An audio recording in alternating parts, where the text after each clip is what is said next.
So hey everyone, welcome back to my channel. This is lecture number 5 of chapter number 4 heat class 7. So आज के lecture में हम activity 4.9 से अपना continue करने वाले हैं. So चलिए स्टार्ट करते हैं बिगर देरी किए. Light a candle, keep one hand above the flame and one hand on the side of the flame. मतलब आपको करना क्या है, एक हैंड को तो अपने फ्लेम के जस्ट ऊपर रखना है और एक हैंड को फ्लेम के साइड में रखना है. Do your hands feel equally hot. क्या आपके, जैसे कि मान लीजिए आपने यहाँ पर एक कैंडल लाइट करी और एक हाथ को तो आप अपने यहाँ रख रहे हैं, एक हाथ को आप अपने यहाँ रख रहे हैं. तो आपको ये देखना है कि क्या आपके दोनों ही हाथ इक्वल अमाउंट ऑफ हीट को महसूस कर पा रहे हैं.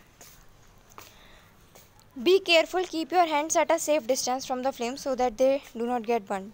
अब बच्चे क्या करते हैं, इस एक्टिविटी को करते करते अपने हाथों को जला लेते हैं. क्या करके, जस्ट फ्लेम के जस्ट ऊपर ही रख देंगे. फ्लेम से छिप गया अगर हाथ आपका तो it may be harmful. So keep this experiment with your friends, with your teacher और with your elder, any elder, with any elder. Okay, next, notice that towards the top the air gets heated by convection, therefore the hand above the flame feels hot. On the sides however there is no convection and air does not feel as hot as at the top. तो आप खुद इस चीज़ को देख के बता सकते हैं कि ज़्यादा गर्म हमको कहाँ पर लगेगा. ऊपर जो हाथ रखा होगा ज़्यादा गर्म उसमें लगेगा. किस कारण से, क्योंकि ऊपर की जो एयर के पार्टिकल्स हैं वो नीचे आके, जैसे कोल्ड पार्टिकल्स नीचे आ गए, गर्म पार्टिकल्स ऊपर चले गए, फिर जो ऊपर के ठंडे पार्टिकल्स हैं फिर वो नीचे आ गए. फिर ये जो हमने कल प्रोसेस पढ़ा था कन्वेक्शन, इस प्रोसेस के थ्रू ऊपर के सारे पार्टिकल्स ज़्यादातर गर्म हो चुके हैं, लेकिन नीचे के पार्टिकल्स जैसे साइड के पार्टिकल्स कन्वेक्शन प्रोसेस के थ्रू इतने ज़्यादा गर्म नहीं हुए हैं. तो हम ये कह सकते हैं कि हमको ज़्यादा गर्म किस प्रोसेस में लगेगा, हमने जो ऊपर हाथ रख रखा है उसके थ्रू लगेगा.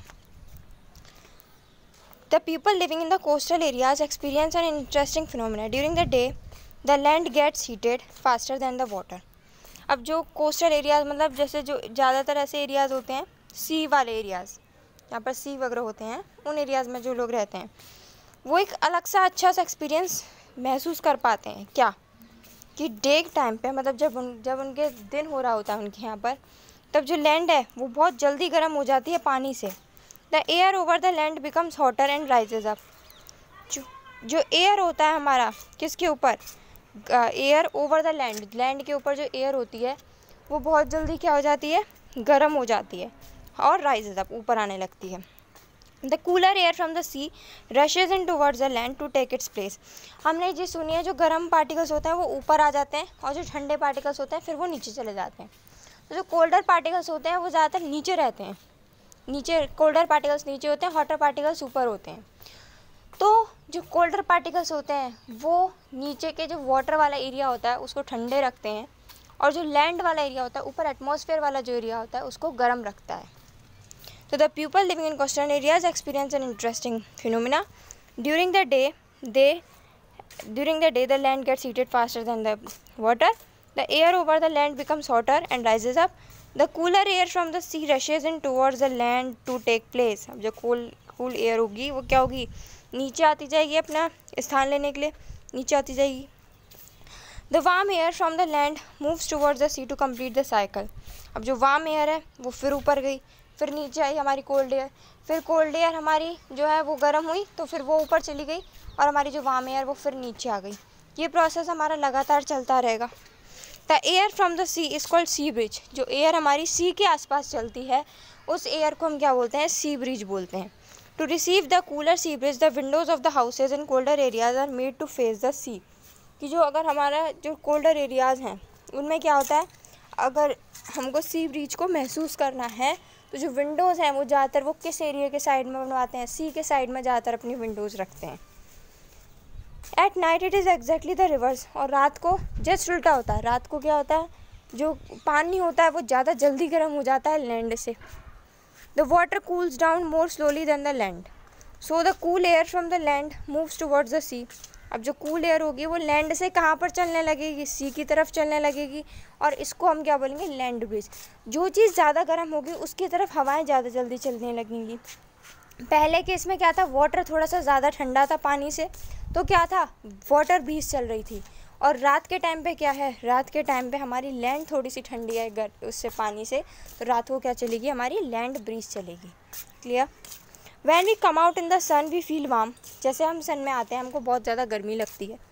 How does the heat from the sun reach us, it can not reach us by conduction और convection as there is no medium such as air in most part of the space between the earth and sun. अगर आपके दिमाग में ये answer आ रहा है कि हो सकता है कन्वेक्शन से आ रही हो हमारे पास हीट, तो दैट्स रॉन्ग, क्योंकि सन जो होता है वो अर्थ से थोड़ा दूर होता है।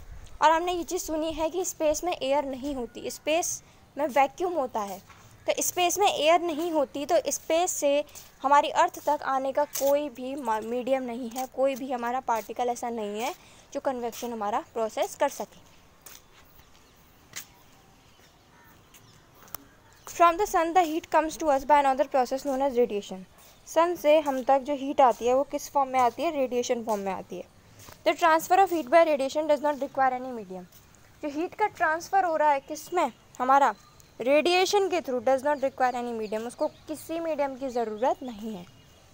It can take place whether a medium is present और not. When we sit in front of a room heater we get heat by this process. जैसे हम रूम हीटर के सामने बैठते हैं तो रूम हीटर भी हमारे पूरे रूम को गर्म कर देता है। एक तो कन्वेक्शन प्रोसेस होता ही है और उसमें एक रेडिएशन प्रोसेस भी होता है जिस मीडियम के थ्रू हमारा पूरा रूम गर्म हो जाता है। Okay. A hot utensil kept away from the flame cools down as it transfers heat to the surrounding by radiation। एक जो गर्म यूटेंसिल होता है वो अपनी गर्मी छोड़ता है, मतलब हॉट यूटेंसिल को अगर आप एक कमरे में रख दें तो थोड़ी देर बाद वो ठंडा हो जाता है, तो उसकी हीट एनर्जी गई कहाँ, उसकी हीट एनर्जी हमारे मीडियम में जा चुकी है, किस प्रोसेस के थ्रू, रेडिएशन के थ्रू। Clear. Our body to gives heat to the surrounding and receives heat from it by radiation. हमारी बॉडी भी क्या करती है, सराउंडिंग को हीट प्रोवाइड करती है और उससे हीट लेती है, किस प्रोसेस के थ्रू, रेडिएशन प्रोसेस के थ्रू। Clear. All hot bodies radiate heat. जितनी भी गर्म बॉडीज़ हैं वो क्या करती हैं, हीट को रेडिएट करती हैं, हीट बाहर निकालती हैं। When this heat falls on some object a part of it is reflected, a part is absorbed and a part may be transmitted. जब हमारी जो हीट है वो किसी ऑब्जेक्ट पर पड़ती है, गिरती है, तो उस पर उसका कुछ पार्ट तो क्या हो जाता है, रिफ्लेक्ट हो जाता है, वापस लौट जाता है, कुछ पार्ट उसका एब्जॉर्ब हो जाता है और कुछ पार्ट उसका ट्रांसमिट कर दिया जाता है दूसरे ऑब्जेक्ट्स तक। ओके। तो अगर कोई हीट पड़ रही है एक ऑब्जेक्ट पे तो कौन कौन से प्रोसेस हो रहे हैं, पहली चीज़ कुछ हीट हमारी रिफ्लेक्ट हो जाएगी, दूसरी चीज़ कुछ हीट हमारी एब्जॉर्ब हो जाएगी, तीसरी चीज़ कुछ हीट हमारी ट्रांसमिट हो जाएगी। Clear. The temperature of object increases due to absorbed part of the heat. और जो टेम्परेचर बढ़ता है ऑब्जेक्ट का वो किस कारण से बढ़ता है, जो इंक्रीज़ हुई है हमारी बॉडी का टेम्परेचर इंक्रीज़ हुआ है, किसकी वजह से, जो उसने हीट एब्जॉर्ब करी है उसकी वजह से। Why are you advise to use an umbrella when you go out in the sun. अब आपको अम्ब्रेला यूज़ करने के लिए क्यों कहा जाता है जब आप सन में जाते हैं, do you know it. Kinds of cloth we wear in summer and winter, मतलब हम किस टाइप के क्लॉथ्स पहनते हैं समर एंड विंटर में। ये चीज़ ज़्यादातर आपने सुनी होगी, आपको उसका रीज़न नहीं पता होगा, बट आपने ये चीज़ सुनी होगी कि गर्म जो हमारा, जब बहुत तेज़ गर्मी होती है तब हमको ब्राइट क्लॉथ्स पहनने चाहिए, जस्ट एज वाइट, और जब बहुत ज़्यादा ठंड होती है तब हमको ब्लैक क्लॉथ्स पहनने चाहिए। Okay. You know that in summer we prefer light coloured clothes and in winter we usually wear dark coloured clothes. Why it is so, let us find out. Activity 4.10. Take two identical tin cans, paint the outer surface of one black and one of other white. Pour equal amount of water in each and leave them in the midday sun for about an hour. Measure the temperature of water in both the cans. Do you found any difference in the temperature? मान लीजिए आपने दो cans ले लिए, एक आपने ले लिया ब्लैक कलर का, एक आपने वाइट कलर तो दिखेगा ही नहीं, but I can take another red colour. Okay. मान लीजिए आपने ये ब्लैक कलर का कैन लिया है और ये आपने वाइट कलर का कैन लिया है। Okay, wait a minute. आपने इसमें भी पानी भर दिया और आपने इसमें भी पानी भर दिया। अब आप क्या करेंगे, इसको सन में रख दिया आपने, ठीक है, आपने इसको ब्राइट डे में रख दिया, सन में रख दिया आपने इसको, तो आप क्या देखते हैं, एक सेकेंड देखिए, ब्लैक कैन ले लिया आपने और एक मान लीजिए आपने वाइट कलर की कैन ले ली, दोनों को आपने पानी से फिल कर दिया और दोनों को आपने किस में रख दिया, हमारा ब्राइट डे सन में रख दिया। अब आप इसको सन में रखेंगे और कुछ देर बाद देखेंगे कि इन दोनों में से किसका पानी ज़्यादा गर्म होगा और किसका पानी ज़्यादा ठंडा होगा। तो आप ये चीज़ महसूस कर पाएंगे कि हमारा जो ब्लैक कलर्ड कैन है उसका पानी ज़्यादा गर्म होगा किसके कंपैरिजन में, वाइट कलर के कैन के कंपैरिजन में।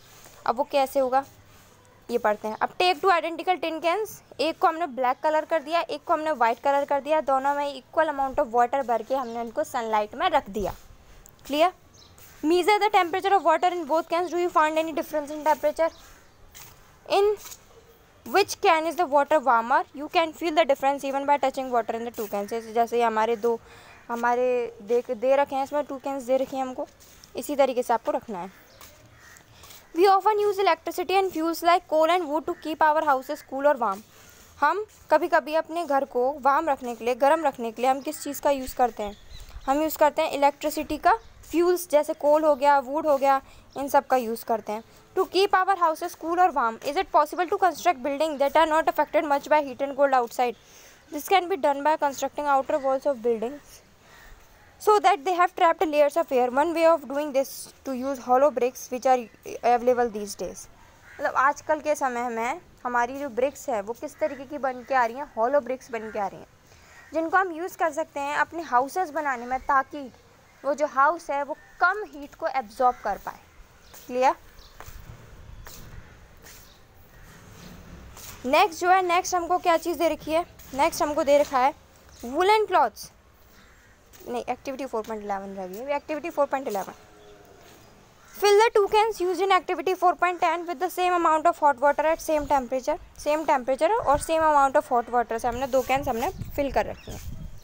Leave the cans in a room or in a shade, हमने वो cans जो हैं उनको एक रूम में रख दिया या फिर एक शेडी रीजन में हमने उसको रख दिया। Note the temperature of water after 10 to 15 minutes, अब वाटर के टेम्परेचर को मीज़र करना है हमको 10 से 15 मिनट तक। Does the temperature of water in both the cans fall by the same amount? अब हमने यही तो किया है, हमने क्या किया, हमने बहुत ज़्यादा गर्म पानी भर दिया सेम टेम्परेचर का। लीव द कैंस, 2 कैनों में, दोनों कैनों को हमने शेड में रख दिया। अब हमको 10 to 15 मिनट्स तक हमको देखना है। एक तो हमारा गर्म था, एक हमारा ब्लैक कलर का था कैन और एक हमारा वाइट कलर का कैन था। Do this activity suggest to you the reason why it is more comfortable to wear white और light coloured clothes in the summer and dark coloured clothes in the winter. I think आपको ये activity ज़रूर perform करनी चाहिए, इससे आपको थोड़ा conformation and clearness होगी कि आपको किस तरीके के कपड़े यूज़ करने चाहिए, किस तरीके के टेम्परेचर को हम किस तरह से मेंटेन कर सकते हैं, ये सब आपको थोड़ा सा समझ में आएगा एक्टिविटीज़ के through. Dark surface absorb more heat, जो डार्क सरफेस होती है वो क्या करती है? एब्जॉर्ब करती है ज़्यादा हीट को। And therefore we feel comfortable with dark coloured clothes in the winter, इसलिए हमको बहुत कंफर्टेबल लगता है डार्क कलर्ड क्लॉथ्स में विंटर के समय में। Light coloured clothes reflect most of the heat that falls on them and therefore we feel more comfortable wearing them in summer, इसलिए समर में हम क्या पहनते हैं? लाइट कलर के कपड़े पहनते हैं। Woollen clothes keep us warm in winter, in the winter we use woollen clothes. Wool is a poor conductor of heat, जो वूल है हमारा वो क्या है? पुअर कंडक्टर है किसका? हीट का और इलेक्ट्रिसिटी का। Moreover, there is air trapped in between the wool fibers. This air prevents the flow of heat from our body to the cold surroundings, so we feel warm. इसलिए हम गर्मियों में ज़्यादातर वूल के कपड़े पहनते हैं। Suppose you are given the choice in winter of using either one thick blanket or 2 thin blankets joined together. What would you choose and why? Remember that there would be a layer of air in between the blankets. हमेशा ध्यान रखिए कि 2 blankets के बीच में हमारी एक layer किसकी होती है? हमारी एयर की लेयर होती है। अगर आपको एक मोटा ब्लैंकेट, एक थिन ब्लैंकेट दिया जाए, आप उसको यूज़ करेंगे या फिर आपको 2 ब्लैंकेट दिए जा रहे हैं आप उसको यूज़ करेंगे? ठीक है, इस चीज़ का आंसर आप मुझे कमेंट सेक्शन में ज़रूर बताइएगा कि आप क्या यूज़ करेंगे और क्यों यूज़ करेंगे। ठीक है, टिल देन आपका ये चैप्टर अब आई थिंक सो फिनिश हो गया। हाँ, यस फिनिश हो गया है। इसके कीवर्ड्स और क्वेश्चन आंसर्स मैं आपको कंप्लीट करवा दूँगी अब। और अब आपके परसों यानी कि आज तारीख है हमारी 30 अप्रैल, 2 मई टाइमिंग 5 PM आप लोगों का न्यूट्रिशन इन एनिमल्स का टेस्ट कम्युनिटी बॉक्स में डाल दिया जाएगा। आपको सबको वो टेस्ट करना है। जो भी प्रॉब्लम आती है वो मैं नेक्स्ट डे टेस्ट डिस्कशन में आपके सबके साथ क्लियर कर दूँगी। सो 2 मई को आपका 5 PM पर न्यूट्रिशन इन एनिमल्स का टेस्ट कम्युनिटी बॉक्स पर लिंक मिल जाएगा, आपको वो फिल करना है और आपका टेस्ट खुल जाएगा। Okay, so it is free of cost for all of the students. आप सबको वो टेस्ट देना है और कल हम इस चैप्टर के क्वेश्चन आंसर्स और कीवर्ड्स कंप्लीट कर लेंगे। So stay tuned for the next lecture and don't forget to like, share and subscribe my channel if you like my video. Thank you.